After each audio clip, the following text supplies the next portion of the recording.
Assalamualaikum warahmatullahi wabarakatuh. Alhamdulillah. Alhamdulillahi an amana bi ni'matil iman wal islam. Asyhadu an la ilaha illallah wahdahu la syarikalah. Wa asyhadu anna Muhammadan abduhu wa rasuluhu la nabiyya ba'dah. Allahumma shalli ala Muhammad wa ala alihi wa ashabihi ajmain amma ba'd. Qala Allah ta'ala fi kitabillah. A'udzu billahi minasy syaithanir rajim. Bismillahirrahmanirrahim. Wal ars innal insana lafil khusr lallazina amanu wa amilus solihati wa tawasaw bil haqqi wa tawasaw bis sabr. Demi waktu, sesungguhnya manusia itu berada dalam kerugian kecuali orang yang beriman, beramal soleh, saling berwasiat dengan benar dan dengan kesabaran. Kaum muslimin yang dirahmati oleh Allah, topik kita hari ini adalah manajemen perubahan dalam Islam. Betapa Islam sangat memperhatikan, sangat vitalnya dan strategisnya waktu.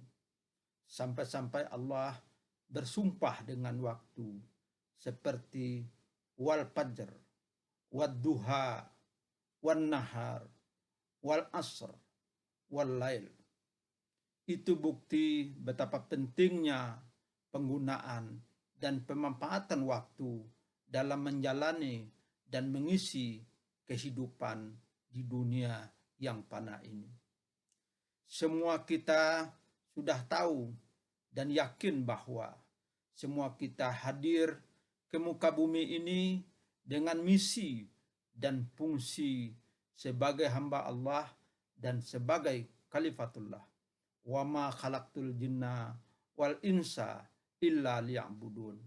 Tidaklah saya ciptakan jin dan manusia, kata Allah, kecuali untuk menghambakan diri kepadaku. Wa qala aidan wa iz qala rabbuka lil malaikati inni ja'ilu fil ard khalifah. Ingatlah ketika Allah berkomunikasi dengan malaikat, sesungguhnya saya akan menjadikan di muka bumi ini manusia sebagai khalifah. Kata seorang filosof Heraklitos, semuanya adalah perubahan. Tiada yang tetap dan abadi di dunia ini. Dan yang abadi itu adalah perubahan itu sendiri. Karena itu kita perlu tahu dan memanage perubahan agar kita bisa hidup dengan benar dan baik, agar kita tidak rugi dalam menjalani hidup di dunia ini tanpa arti dan makna, terutama bagi keabadian hidup kita nanti di akhirat kelak. Sekarang kita umat manusia sudah berada pada episode ketiga dari 5 episode perjalanan dan perubahan hidup kita, yaitu alam roh, alam kandungan, alam dunia, alam barzah, dan alam akhirat. 2 alam lagi sedang kita tunggu giliran masing-masing kita, kapan kita akan ke sana. Karena kapannya waktu kita tidak tahu. Untuk itulah kita harus siap sedia kapan dia datang giliran kita. Kita harus menyiapkan diri dengan berbagai ibadah dan amal soleh yang banyak. Semoga akhir hayat kita nanti pada episode ke-4 berakhir dengan husnul khatimah. Amin, amin, ya rabbal alamin. Kaum muslimin, apa itu manajemen perubahan?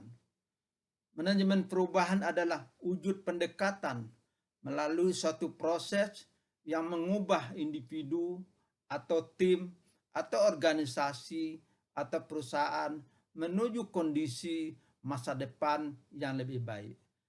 Manajemen perubahan sering dikaitkan dengan manajemen perubahan sumber daya manusia. Karena yang menjadi objek perubahan itu adalah utamanya sumber daya manusia, yaitu diri kita sendiri. Mari kita bertanya pada diri kita sendiri, pernahkah kita membuat perencanaan, membuat rumusan tentang perubahan yang akan kita lakukan pada diri kita masing-masing? Jawabannya ada pada kaum muslimin masing-masing. Kaum muslimin ada 3 tujuan perubahan. Pertama, untuk mempertahankan keberlangsungan hidup kita, organisasi, dan perusahaan. Baik itu dalam jangka pendek ataupun jangka panjang. Untuk kita, orang yang beriman tentu memperbaiki hidup kepada hidup yang abadi nanti. Tujuan perbaikan kita adalah mempertahankan hidup kita untuk mencapai kehidupan kita yang abadi nanti yang lebih baik. Yang kedua, untuk menyesuaikan diri dengan perubahan yang terjadi di lingkungan internal ataupun eksternal. Lingkungan internal kita sebagai orang beriman tentu adalah hawa nafsu kita sendiri. Dan lingkungan eksternal kita adalah berbagai pandangan dunia, persaingan hidup, pola hidup, terutama dewasa ini, pola hidup sekuler, pola hidup materialistik, dan pola hidup hedonistik yang mengutamakan kehidupan hanya di dunia yang profan ini, yang kadang-kadang kita juga tertipu dengan kehidupan itu. Karena itulah Al-Quran menggambarkan kehidupan dunia ini mata'ul gurur, yaitu kehidupan yang menipu. Semoga kita tidak tertipu dengan kehidupan dunia ini.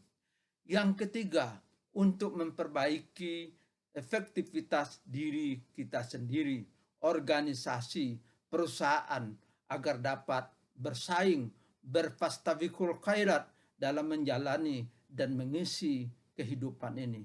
Tentu kita orang beriman, efektivitas dan fastabiqul khairat itu adalah untuk menjadi hamba Allah yang paripurna dan diridhoi oleh Allah dalam hidup nanti di akhiratnya. Ada unsur-unsur yang perlu kita perhatikan andaikan kita melakukan perubahan. Pertama, suatu perubahan harus punya cita-cita, orientasi, dan tujuan perubahan. Sebagai orang beriman, tentu cita-cita dan orientasi kita adalah ideologi iman kita, kehidupan akhirat yang abadi dan bahagia. Yang kedua, strategi perubahan yang diterapkan atau amal soleh dan strategi positif yang baik. Yang ketiga, harus ada penggerak manajer perubahan, yaitu diri kita sendiri, alim ulama, atau para tokoh masyarakat. Yang ketiga, target audiensi yang akan dirubah, yaitu diri kita sendiri ataupun masyarakat yang belum sesuai dengan ciri-ciri orang yang beruntung dalam hidup ini. Menganalogikan manajemen perubahan ini dengan mengambil pesan dari surat Al-Asr, maka manajemen perubahan dalam pesan ini adalah sebagai berikut. Pertama, semua manusia, masyarakat, organisasi, dan bangsa akan merugi dalam perjalanan waktu, terutama dalam pandangan Allah, kecuali ada beberapa karakter yang dimiliki oleh individu, masyarakat, bangsa, dan negara.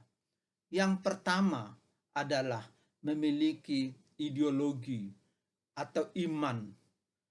Iman atau ideologi adalah nilai-nilai yang menjadi cita-cita, yang menjadi dasar dan pijakan gerakan atau perubahan yang kita lakukan, yang menjadi haluan dalam hidup kita. Singkatnya, ideologi adalah ideologi hidup kita sebagai orang beriman, yaitu lillah, karena Allah, billah, dengan menjalankan perintah-perintah Allah, illallah, menuju Allah Subhanahu wa Ta'ala. Yang ketiga, strategi perubahan, yaitu amal soleh. Ideologi atau iman kita harus kita wujudkan dengan amalan-amalan soleh yang baik dan positif dengan berbagai aspek kehidupan. Karena itu strategi dalam pencapaian perubahan di dalam manajemen perubahan Islam haruslah kita melakukan amal soleh, yaitu strategi-strategi positif yang baik, bermanfaat untuk diri kita, bermanfaat untuk sesama, bahkan bermanfaat untuk alam semesta. Makanya kehadiran kita adalah anfa'ul linnas. Ketiga, manajer perubahan, yaitu diri kita sendiri. Tokoh ulama, tokoh masyarakat yang punya karakter untuk mau dikoreksi, tawasau bil haq, dan untuk menahan diri. Sebab arti sabar juga berarti menahan dan optimisme. Jadi seorang yang akan melakukan perubahan itu harus memiliki karakter untuk mau dikoreksi dan optimisme dalam melihat perubahan. Yang ketiga, keempat adalah target sasaran, yaitu kita sendiri dan masyarakat semua secara bersama dan integral yang berwatak dan berkemampuan mewujudkan ideologi iman kita, yaitu lillah, billah, dan ilallah. Strategi-strategi amal soleh, yaitu amalan-amalan baik amalan ta'abudi ataupun amalan ta'akuli, hablum minallah dan hablum minannas kita harus kita perbaiki. Kemudian penggerak atau perubah dan korektif dan optimisme, itulah karakter daripada orang yang akan dilakukan perubahan padanya. Jadi masyarakat yang tidak akan rugi dalam perjalanan waktu, organisasi tidak akan rugi dalam perjalanan waktu, bangsa negara tidak akan rugi dalam perjalanan waktu jika dia memiliki ideologi, jika dia merumuskan strategi-strategi positif, jika dia memiliki karakter korektif dan optimisme dalam hidup ini. Insya Allah, jika kita memiliki sebagai personal, sebagai anggota organisasi masyarakat, maka kita akan beruntung dalam persaingan dan perlombaan hidup ini. Puasa yang kita lakukan ini adalah statement atau momen untuk melatih kita kepada perubahan hidup yang lebih baik. Apalagi dalam kondisi pandemi ini, COVID-19 ini, kita berada pada suatu kondisi yang berbeda dari puasa-puasa kita yang lalu. Mari kondisi ini kita gunakan untuk melakukan perubahan pada diri kita ke arah yang lebih baik. Semoga ada manfaatnya. Terima kasih. Mohon maaf. Astaghfirullahaladzim wa atubu ilaihi. Wassalamualaikum warahmatullahi wabarakatuh.